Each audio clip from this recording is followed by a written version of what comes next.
if you interpret this rigorously, then we will realize that the brain and its network structure, which has a certain network topology that can be quantified, the brain is the outer appearance of our inner life, of our subjective experience from within.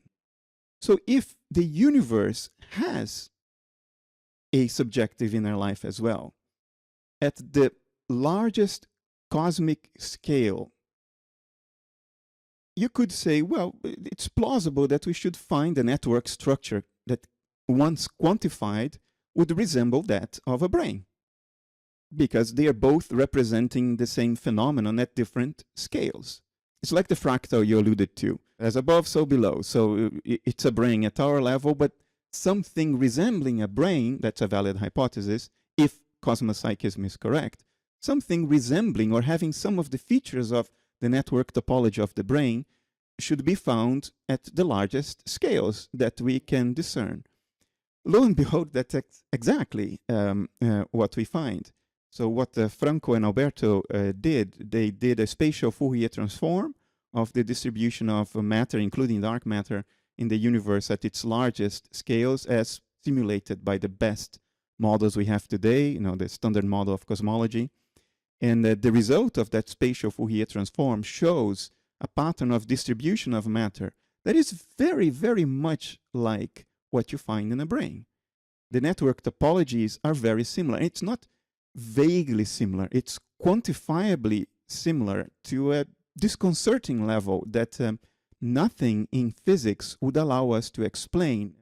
Can you talk a little bit about what it specifically means to say that we see the topology of the kind of network that we call brain in the larger universe? So if you simulate the universe at its largest scales, you have to simulate because you cannot take a telescope and figure out that structure since you are within it, right? So you have to use our mathematics to simulate it. Matter is not distributed uniformly across the universe, including dark matter. It forms these filaments and these areas of concentration, and different areas of concentration of matter connect together through these filaments of material distribution. You can look at the topology of the network that is formed that way, you know, the galaxies, galaxy clusters, and the way they connect through these filaments of normal matter and dark matter. You can look at the topology of that and compare that to how neurons connect to each other in a mammalian brain.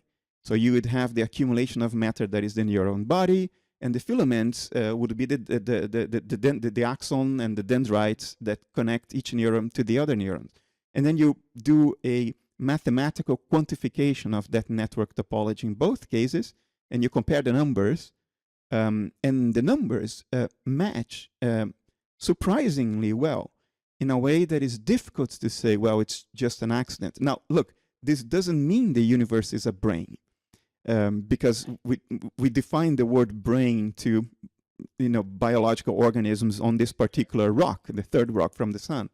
And functionally, it also cannot possibly work very much like the brain, because the distances involved at the largest scales of the universe, given the speed of light limit, would mean that the universe cannot form what integrated information theory calls these reentrant loops of information integration. It's physically impossible, based on what we know today, for the universe to form those reentrant loops. So you could infer that, okay, the universe cannot be self-reflective because there isn't just time since the beginning of the universe, and given the rate of expansion and the speed of light limit, for these reentrant loops that are required for self-reflection to form.